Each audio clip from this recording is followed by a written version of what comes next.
I sexed my mother-in-law to be instead of my partner whilst in their home, mortified.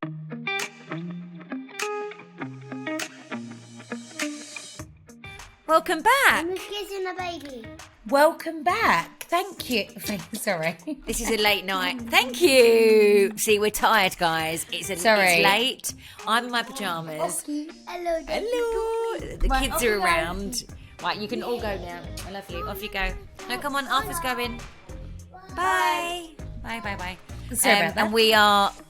We really apologise that we are a couple days late. As you can imagine, well, we'll bring you up to scratch, but we've been so busy that we couldn't make it work this week. 1 minute, sorry. Greg, I can't have you shouting out like that while I'm trying to do my podcast. Jesus Christ. Listen. I want a piano for my birthday. Right, You hear this? I want a piano Oh! for my birthday. Oh, is that something Auntie can get you? Does she want one? She can't hear. Do you want Auntie to get you a piano for your birthday? Because she doesn't know what to get you.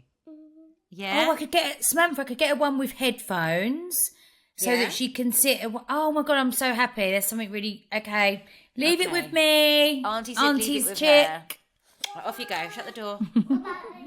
Let's just talk about why we haven't actually been able to record the last few days. So obviously, I haven't spoken about Abu Dhabi, have I? We haven't done one. I actually took all my podcast equipment, guys, all the way to Abu Dhabi, and we didn't end up recording a podcast because both of our schedules completely clashed, and because of the time difference. And it was that time difference. It was hard, wasn't it? Working. Like to try and. I know. Well, we obviously had all good intentions to record when I was out there, but it just didn't happen. Anyway, that was great. Had a really good time. Although we was there for six nights, 5 days, and we was working with the Abu Dhabi tourism. You also done this recently, didn't you, Billy, in the summer? And we had an amazing time, but it was very, very tiring. Obviously, we had Edward with us, and we didn't have an extra pair of hands. Had I planned this better, I definitely should have took Mum or Paul's mum, because it was tough, because like when you go, so basically the whole kind of point of the trip was to kind of show my followers on Instagram like how family friendly Abu Dhabi is, and we went to theme parks, water parks, like tourist attractions. Right, listen, you and your puppet, you're gonna have to go out, guys, because it's getting late and me and Auntie want to get this done. Come on, get you all into bed. So it was, we all loved it, but the problem is it took us double the time to do stuff because someone always had to be with Stop it. Sorry. For those that aren't watching YouTube and that are listening, there's a puppet that keeps creeping into the screen. But can I just say, is that the puppet that I bought Edward earlier? Yeah. Shut the door, Sorry. please. Sorry about that. It's okay. So let's just say Paul went on a ride. Then Rosie wanted to go on the ride, because it's like, on rides it's naturally two, isn't and it? two. So we had to do like 2 lots of rides every time. And I found it most difficult at the water park. It was amazing. That Water World, you went in, I think. It's so amazing, but it was so hard for us because everything's so big and spread out, and then Edward always had to be obviously in the shade or being watched whilst but that was really tricky. Went on the slide, so it was really hard. So I really want to go back, but next time, obviously not as intense. Right, come on. Sorry, now. you got the lion one now. So, darling, please. But yeah, so we absolutely loved it, and I thought what would be quite a good thing to talk about was the flight, because I think quite a lot of people would want to know how it was flying with Edward on the flight. So it wasn't too bad, just really long. Do you know, like when I basically prepared myself for it mentally. Paul and Rosie now at a great age, iPads, pack of activities, snacks. They watch films on the flight. They were absolutely perfect. I didn't even have to worry about that.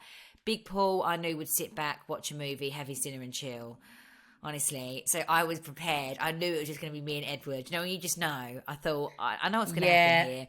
So mentally I was prepared. But on the way out there, he was basically awake the whole flight until the last kind of hour and a half. Always my two still do this now. Although they're obviously older, they only ever sleep on the flight, as we're landing, and I'm always now they want to sleep. Anyway, it's so typical, isn't it? It was fine, but I basically gave up my seat the whole time for Edward, because obviously where he's under 2, he's on my lap. And just for, you pick your battles, don't you? And I thought, I'm not going to be sitting here fighting him the whole time I'm in the chair. So I ended up sitting him in the chair with all these toys around him. And do you know, like those, do you know what's a really good one for a flight of a baby at that age? Well, he's 6 months on Friday. It's basically like a big dummy with little holes in it, and you put like a strawberry in it, or you can put banana in it, and then all the little flavours seep through, you know? That was great. So we had that on the flight, and that was really interesting. So like every kind of hour, I was putting like either a strawberry or a bit of apple in there, and he was sort of like, ooh, like new tastes and things. So that was quite good. But it was just long-winded, and at one point I was walking up and down with him on my shoulder, and he was sleepy. But you know what? I had it under control. I had it in the bag. Although I was exhausted and my arms were aching, and you just get really tired on the aeroplane. I stopped him from having any breakdowns, so that was a win-win, I guess. Yeah, I suppose sometimes because you worry about other people, don't you? Yeah, I know, like it's such a tricky one flying, because I've been in so many situations myself where the kids have been misbehaving or screaming, like as babies, as toddlers, now, like even as they're older. And the thing is, you do worry too much about other people. Nine times out of 10, people get it, and people go, "Oh, like I've been there myself," or people understand. But sometimes you get that odd person that can be a little bit like rolling their eyes and I never forget that's happened to me a couple of times. I think we spoke about it before, actually. That's happened to me a couple of times on flights, and I've been like, you've had some real big ones. What are you looking at? No, to be fair, both times we was like getting onto the flight, you just know everyone's sort of looking, and people are probably thinking, oh no, don't sit next to me. Sit near, and then you sort of sit down and it sort of give like a little high, little sort of like, Anyway, both times there was people obviously next to me and Edward, and I know they was thinking, oh no, they've wanted a nice relaxing flight. Anyway, and because he was good, well, because I was good, because I kept it all under control. At the end of both the flights, people that were near, I got praised. It was like, this woman was like, I just want to say, you was great, and thank you so, like, your baby's been amazing, like, blah, blah, blah, blah. And I was thinking, honestly, you think, I've done that for you lot. So thank you for appreciating it. Thank you. And, now pass me a bottle of champagne. That's it. Yeah, that is it. But that wasn't too bad. I think it was a lot tougher than when we flew in August, because obviously he's alert now. He just is awake all the time. So it gets harder now. From now onwards, it gets hard till they're like 3, doesn't it? Because I think the hardest age is like flying with like a 1-year-old. If when they're crawling or just walking, and they're darting everywhere. So this happened on the way home. On the way home from Abu Dhabi, there was a lady and a little boy sitting in front, and he was that age.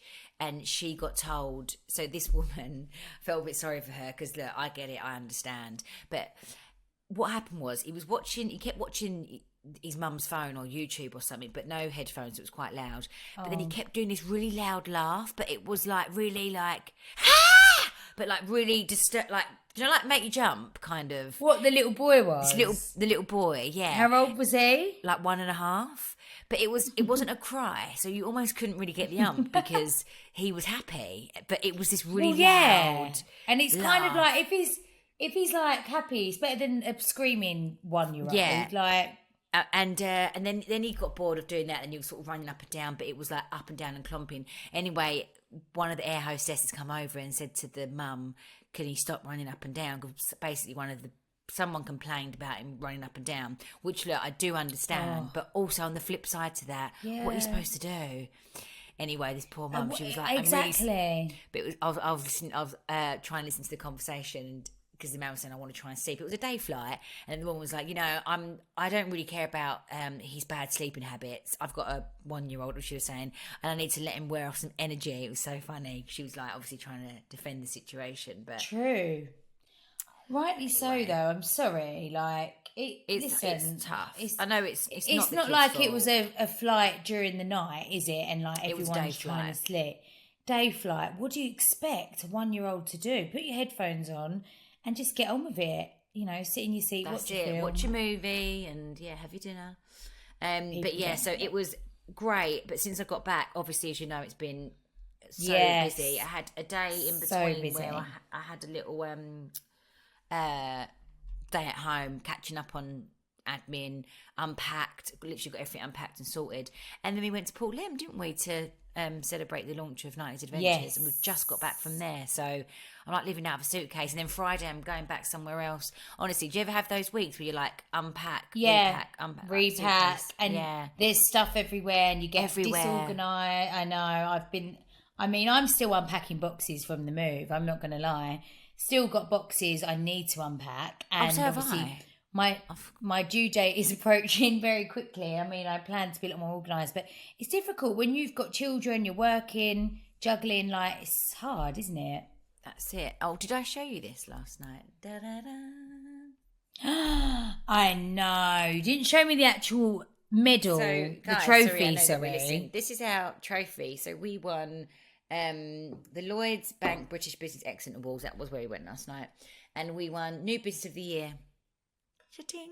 Really proud. That is amazing. We was really nervous. What an achievement. It really is, because I know, well, obviously I was... Wait, this is what you should explain. This is what... Remember we spoke about you had to do the presentation. So this was the presentation that us and the team done for this award. There was, I think, I might get this wrong, but I think there were 600 applicants. They shortlisted it to 11, and that was the awards last night. So we was out of 11 businesses, we won.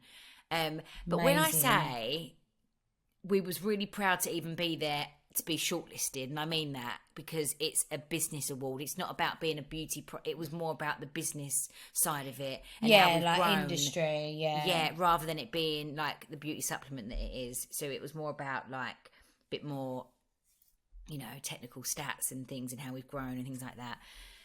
So we was a little bit like just kind of proud to be there. But when they called out Revive Collagen, I just can't explain that we...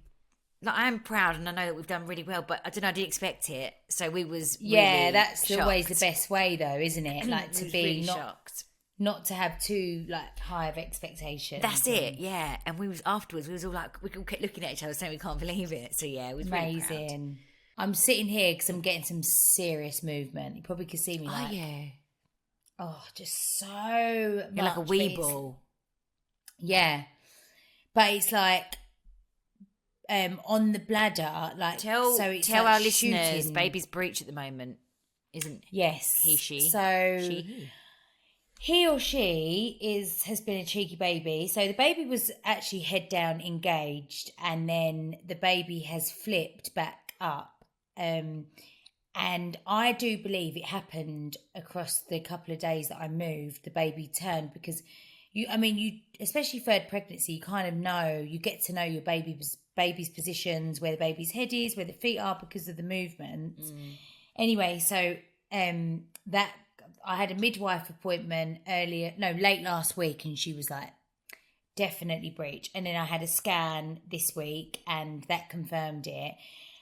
And obviously I am 37 weeks pregnant now, so wow, it's I'm not being a pessimist. Got, like another week, or so really for baby's term before other options. Yeah. So because it's my third baby, what they explained to me is that obviously there's a lot more room, and like the uterus is stretched, so the baby, it's not like totally out of the question. The baby could still turn and go head down, which means obviously I have a normal labour, which I've had with Nelly and Arthur, like just, you know, vaginal birth, like normal labour. But at the moment, because of the position of the baby, so the head is under my ribs. I can't believe and that. The feet are down on the bladder, so it's called footling breech. That's the term that she said. So the consultant was like, "Look, they're gonna scan me next week, see what position the baby is in then, and then that day will be like a big decider of what I decide to do, because they could So she's going to, at the moment, the position of the baby, even if they offered me an ECV, it probably wouldn't work. So an ECV, just for our listeners, it just means that they try and turn the baby for you. Turn the baby, to head down, which, if I'm really honest, I don't really like the sound of. I don't know. To me, I just don't know if I like the sound of being forcing the baby round to a position that the baby's obviously could be a reason. I don't know. I really don't know. I've never had a breech baby. So until next week when I have my scan, I feel like I'm really in limbo. Like, obviously I'm very near my due date. Just stay calm, stay chilled, wait until next week. Either way, baby's going to come out. At least you're kind of on top of your scans and your appointments. And, it's not ideal and it's not in your birthing plan to have had a C-section. But at the end of the day, it's about keeping the baby safe, isn't it? And let's just see what happens. Baby might turn. Baby could turn. And then, happy days. And this is it. It's ultimately, it's whatever it takes to get the baby out safely, isn't it? And that is it. Like, whatever happens, whatever will be. But it's like, as I'm sitting here now, so where the feet are literally on the bladder, and it's like they're like ping, ping, ping, and then every so often I'm like, oh, it's like I can't explain it. It's like a bit of a shooting pain, but it's almost like do I need to go to the toilet? Like, do you know? Yeah. Like it's and it's funny because I feel very different, and I have felt very different the last couple of weeks at this stage to what I did with Nelly and Arthur. Like so uncomfortable. Like the head is like a ball sometimes under my ribs. So and like to bend down, to put the kids' shoes on. It's like, But don't you think though, when you're this far gone in pregnancy, that you analyse every movement? Everything. Can you not remember 2-3 weeks before my due date with Edward, every day I was thinking I was going to go into labour purely because the other two were early. Every movement I was like, this could be it. Like you analyse every kind of, like you say, every move. Everything. That's what I feel like now I'm doing. And also what they, after my appointment the other night at the consultant, she was like, if you get any signs of coming into labour, you have to come to us straight away, because I think at this stage, the position of the baby, it would be like if I went into labour naturally, then they would have to do an emergency caesarean. Because I've seen loads of people give birth to breech babies. Is that just a choice of the person, or they're saying it's not safe? How does that work? No. Well, so they can advise you. So some midwives will say, will fill the position, and sometimes they'll say, you can absolutely try. Yeah. And actually, it's your prerogative at the end of the day. You could birth your baby however you want to. Do you know what I mean? Like you can, I know someone recently, she told me her story that they was adamant on her having a C-section. She was like, no, I'm going to birth my baby breech. And she did it, and baby was fine and everything. Yeah. But I don't know if I've got the guts to do that, especially seeing the position of the baby. And you know what it is? I think if their bum, listen, I'm no midwife. Don't take my word for this, but I think if their bum is down in the pelvis, I think it's easier. Not easier, but I think where I've got nothing is engaged, I think they would class it as quite high risk to try and have a vaginal breech birth. I don't know if I could. I think I just need to do what's safe. Happen. And do it exactly, safe and wait and see. I've got another week. I've got one more week, so we shall see. This is a cheeky baby. We've got a couple more episodes before you take some time off from this, haven't we? So we'll make sure that we get updated. Yeah, well, next week I'll be able to Perfect. Yeah. Next week I'll update you. Yeah. And then after that, I've suggested to Paul, whilst you're off for a few weeks, I said, you want to step into Billie's shoes and do some pods? And he's up for it. So me and Paul are going to take over and do some Sam and Billie shows. That is brilliant. Whilst you're having some time That's off. such a good idea. Yeah. thought it would be quite nice. A bit of a change up for the listeners that enjoy it. This episode is brought to you by Redbubble. Billie, you have so many people to buy for over Christmas. You must struggle to come up with gift ideas. I do actually. I always want to get presents that are meaningful and have some thought behind them. Exactly, which is why you should have a look at Redbubble. Redbubble is a global online marketplace that brings together a community of independent artists who sell unique designs on everyday products. So it's a really great place to find unique gifts this Christmas. That sounds really good. So what kind of stuff can you get on there? There are so many things on the site. There's clothing, wall art, stuff for your home, phone cases, stickers, accessories and more. So many things to choose from and lots of really unique designs. And the website is really handy. There's a gift section and it's called All Categorized. So you can find something perfect for everyone in the family. That's really useful. It's great to find something different as well, isn't it? Yes, and it's all designed by talented artists. You can even get fan art on there, so you can get something tailored to someone's favourite film or TV show with Redbubble's newest partner, Netflix. Right, guys, we have a 20% off promo code for you, which is valid until the end of December.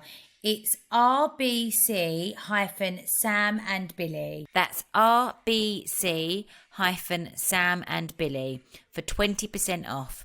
You can go to the episode description for the links and code.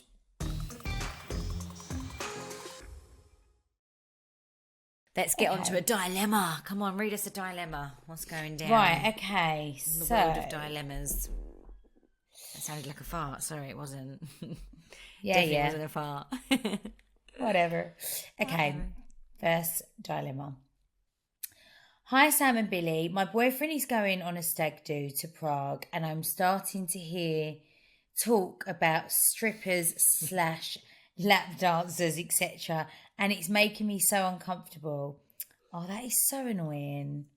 I trust him completely and know he wouldn't cheat. But I do feel like this adult entertainment is almost a form of cheating. You're literally paying a naked woman to dry hump you. What would you do in this situation? I'm sorry, I would be...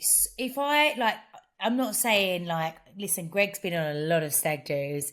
And yeah, more than likely, of course, I get it. It's like a stupid thing, isn't it, that all stags do, I guess, goes to the club. But just quickly, is he the stag? No, he's going on a stag do. Right, so he doesn't have to get the dance. To Prague. Right, so there's no need for him to get the dance. You understand if all the boys egg on the stag and it's like just a prank for the stag. But him as the attendee doesn't need to be getting a lap dance. He's not the stag, so I would say. And also, for the guy, have a little bit of respect. Like, you don't... Listen, no one wants to... No girlfriend or girl in their right mind. I don't care how, secure you are in your relationship. Do you really want to hear your partner talking to their mates about going to a strip club? Absolutely not. I'm sorry. I wouldn't. Let's think I about would be this. Fuming. Let's think about this in a different light, because we've got to see both sides here. If we went to Magic Mike, let's say, and someone called you up on the stage, technically that's a strip dance with a male stripper. But we're all screaming. Yeah. Not that we've done. I haven't done Magic Mike, but we done Chippendales in Vegas. Do you remember? Yeah. And all that screaming, and the boys are doing all that sexy dancing. Technically, if it's that kind of environment, then if you really have to, go and have some fun. But if it's a private lap dance, then in a CD. But I still think that's when it's. I think that. Listen, I don't know if people will agree or disagree with me here. This is quite controversial, but I still think it's a very different thing. I think going to the Chippendales, right? I know we've done it in Vegas. I just think that's so it's fun, it's jolly, it's but I think going to a strip club and getting a lap dance and I just see it as seedy, I think it's different. I'm sorry, in some backstreet, I'm not saying it's a backstreet strip club in Prague, but I just think it's a different thing. Women go I don't feel like women go because it's fun and you're having a laugh. I don't think I think look, well, obviously she said she trusts her partner and they're all going to be going to a strip club just to be silly boys. You know, like, I think, I can just imagine the scenario, can't you? But there's always going to be one or two that maybe but also, like, goes a bit far. I wouldn't really care if Paul's on a stag do and all the boys went to a strip club. That wouldn't bother me at all. No, but I do think... he wouldn't get a dance, so it depends if she thinks this guy would get a dance or not. But also, I think, like, even if they was going to do that, keep it a bit more discreet on the D-Lo. Like, there's certain things, like, as the girlfriend... What like, happens on the strip club stays on the strip club. Oh, Sorry, what happens on the stag do stays on the stag do. Like, listen, you know, that you know, of course, I know she 100% trusts him, but there's certain things I think you don't want to hear. And I don't know, like, would you really want to... Do you need to know that? He could have been a bit more discreet about it, I think. And if they go to the strip club, like you say, the boys just keep it between the boys, and I think the girlfriends, like, do they need to know? No, but you always get the one really busy girlfriend that will go to the ends of the earth to literally hunt down everything they've been doing. Right, well, good luck with that one. Hopefully he doesn't get a lap dance, but don't worry if he's going and they're all going. They're just being lads, I guess. If you trust him, he's not going to do anything. Do you know what I mean? Anyway, right. Okay, so this is quite great. This is quite good. So, wrong text chat. So we had someone message us on Instagram asking if we'd ever sent a text to the wrong person. Have you ever done that? Oh... So I did. Yes, this was years ago. But I've definitely done it, 1,000,000%. But I just can't think of what situation my baby brain is like. So I was really young. I think I was maybe 17. I actually dumped... No, I was telling one of our friends, one of our girlfriends, about dumping an ex when I was 17 and sent it to him instead of her. So he basically got... Oh, I remember thinking... Oh, and it wasn't like WhatsApp. That's epic, Val. So you can delete the message before they read it. You remember, it's like back in the day, it was a text message. Once it was sent, it was sent. It was sent, there's no going back. Safe to say the relationship was over, and that was that. But that got you out of at least having to have that awkward conversation. And I can remember it so clearly. And I remember I had this like flap Motorola phone. And I was like flapping it and opening it and flapping it and opening it because I was trying to like crash the phone so the message wouldn't send. But anyway, that got sent. But actually, do you know what? Like, obviously now, you know, like you can quickly delete a message that you delete. Yeah. But don't you think, right, when people do that, I find it shady. And like most of the time it's completely innocent. Yeah, and it might be so... No, do you know when someone quickly deletes a message? But you know what's even more better, I don't know if it's better or not, but on Instagram you can unsend a message and it doesn't even show that you've unsent it. Yes. They should do that on WhatsApp actually. What do you mean? Oh right, so there's no like there's evidence. No proof that you've oh, excuse me, I don't know if I only have water. Why you should unsend it. Right, anyway, so we've got some examples here. My partner went on holiday at the same time we were having a boiler fitted. I accidentally texted the boiler man saying, "We love and miss you, Daddy," instead of my partner. I mean, that's not too bad. That's quite an easy mistake. Sorry, this is just quickly made me laugh. You know what I do all the time, and that's just made me think of this. I have loads of like I'm always texting different tradesmen, sorting stuff out of the house. I accidentally, probably 8 times out of 10, I automatically put a kiss on the end of the message, and I'm like, I always do that. Oh, I'm like, why did I do that? They're gonna think I'm being flirty. You know, Mark Greg's from Inspiring, your curtain guy that's coming, that's going to do mine. Hopefully, I just need to sort some materials out, fabrics out. I recently, and I keep putting kisses. I've done exactly the same. I keep putting kisses. You must be thinking like an automatic thing, isn't it? Like kiss. Yeah. I do that. I do it all the time. And Greg went to me the other day. Oh, they're going to think you're right floozy. I was like, I don't mean it. It's like, anyway. So this is funny. I sent, "Hey, sexy thing. I'll be there in 10 minutes" to my male boss, aged 44. I'm 24. Oh, that could have gone It could have gone one way or the other. This is Emily said, I just moved in with my mother-in-law while we were waiting for our house to be built. I text my mum slagging her off, but accidentally sent it to her. Thankfully, she let me delete it before she let me do it before she read it, but it still haunts me to this day because she definitely knows. Oh, that's bad. My husband, Ames said, my husband was having an affair and accidentally texted me saying, just leaving the house to meet you instead of her. Oh, that's deep. Oh, God. Oh, shit. Trina said, I sent the text to my date instead of my friend on a day I wasn't feeling. Oh, no. Oh. That's hilarious. So she's on the date and said, yeah, you have like you say to your mates, don't you? Text me so they you got the excuse get out of the day, and she texts it to him. Wow, that's hilarious. Sophie said, I sexted my mother-in-law to be instead of my partner whilst in their home, mortified. That is so embarrassing. How does that even happen? That's hilarious. They're really good, actually.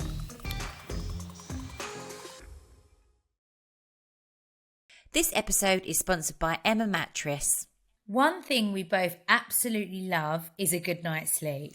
Oh, tell me about it. I love climbing into a nice, cosy, comfy bed at the end of the day. Getting all snuggled up. There is nothing better, is there? Yep, I love it. And what's essential for a good night's sleep is an amazing mattress, which is why we love Emma Mattress, and you guys can save 5% on top of all offers when you use the code Sam and Billie. So what I love about my Emma Mattress is the support it gives you. The mattress adapts to your body when you wriggle around at night, which for me at the minute is definitely what I need.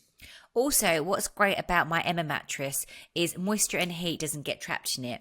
So you're guaranteed a sweat-free night, which is useful for us when the kids all pile into our beds in the middle of the night. You can get free shipping and returns and a 200-night trial sleep offer, so it's really easy to give Emma Mattress a go yourself. And we have a treat for you all. You can save 5% on top of all offers when you use the code Sam and Billie. Check out the episode description for the link and info, and that code again is Sam and Billie.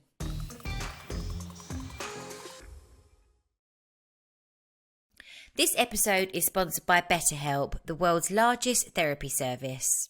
We talk a lot on this podcast about how being a mum is not only the best job in the world, but also one of the hardest, and all of the stress that comes with it as well can really affect your mental health. Yes, unfortunately there is no instruction manual to being a mum, or in life for that matter. But one thing that can help is therapy. BetterHelp is an online therapy service that is easy and accessible to everyone, plus it's affordable too. All you have to do is fill out a brief questionnaire to match with a therapist, and if you feel you're not clicking with that particular person, it's really easy to switch to a new therapist at any point. There are no waiting rooms, no rushing in traffic to get to your appointment, and no endless searching for the right therapist. You can do it all from the comfort of your own home. It's that simple. There are so many benefits of using therapy. You can learn coping skills and techniques. It helps with self-empowerment and anxiety and depression too. Learn more and save 10% off your first month by visiting betterhelp.com/samandbillie. That's betterhelp.com/samandbillie. Right, okay, so ask us anything. Yes. Okay, first one. Have Paul and Greg ever really embarrassed you? No, but Paul farts all the time in public. You've told me that before. He just does it we could be anywhere. I mean, somewhere like, I don't know, a really nice establishment, and he'll do it and sort of like just look around, like look left and right like it wasn't him, but it's so obviously him, and I just have to ignore him. It's so funny. Toilet humour. Greg, my one I can think of recently, I mean, Greg does loads of like little, nothing like, which is, I'm trying to think. Oh no, to be fair, actually, like there's been quite a lot of times Greg's embarrassed me, but one recently that springs to mind was we had some plumbers here at the new house. We hadn't moved in yet, and I'd obviously being pregnant, every time I used to come here, I used to be like, I've got to go because I couldn't go use the toilet. So when the toilets finally got fitted, I was like, oh my God, I'm so happy I can actually use the toilet. I just had a wee and come downstairs, and I said to the plumber, I was like, I went, the toilet pressure, I don't know if I'm doing something wrong, but I don't think the toilet pressure's that great because the tissue's not flushing down. Greg went, what it is, she's just had a big poo and it's not flushing.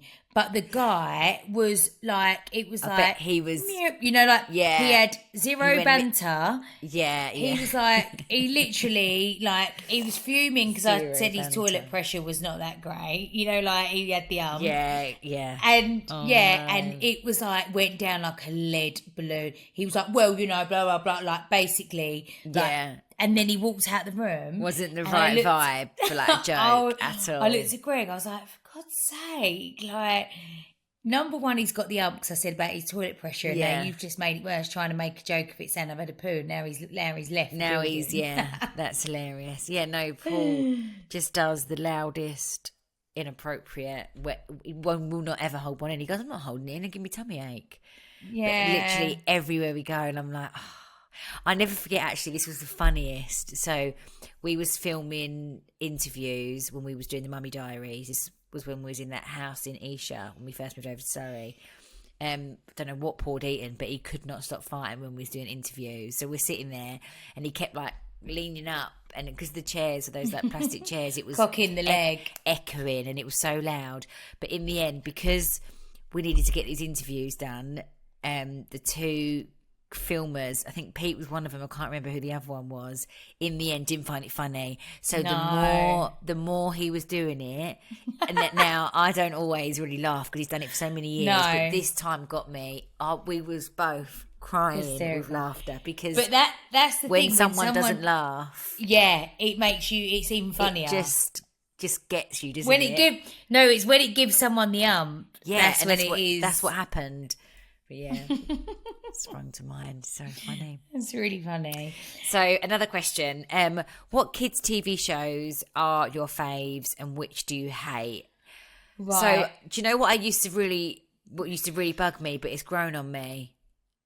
Mr. Bean. No, Blue's Clues.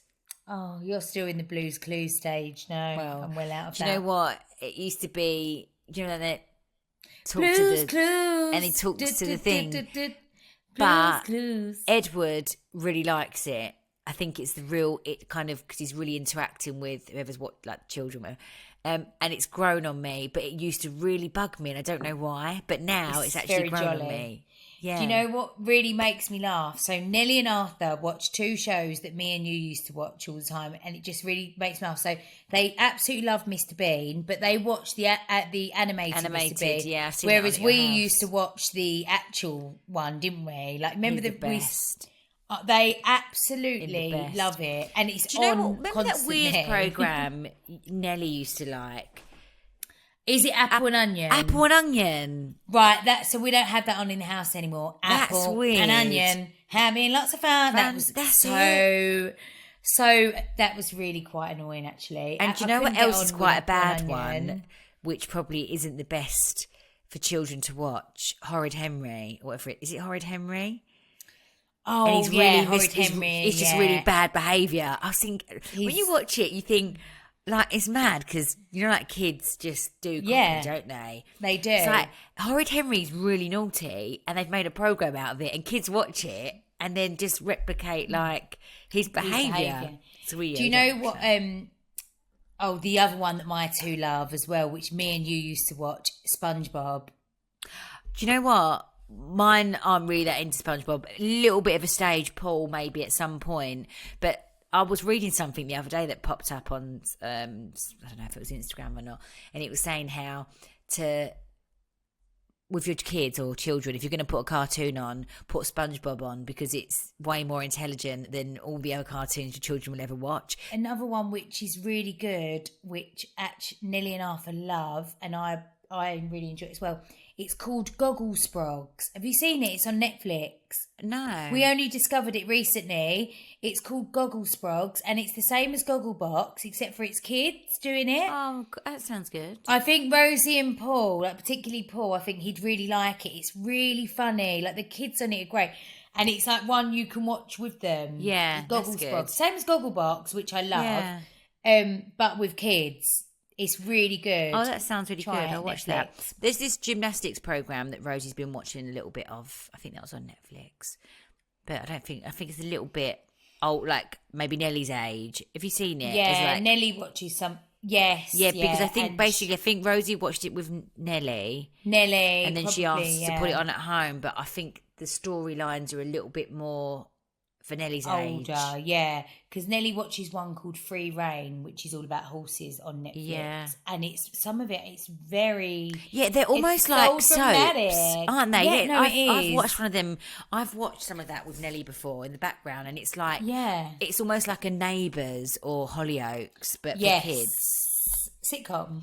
Yeah. Anyway. We loved Sabrina the Teenage Witch, Kenan and Kel. What else did we love? Oh, we loved Rugrats. Sister. Ah, yes, Sister. We loved it. They were the best. Right, okay. So, should we do one more? Have we got time for one more? Yes, we've got time for one more. If you had to listen to one song on repeat for the rest of your life, what would it be? Oh, no. That's really hard. Careless Whispers.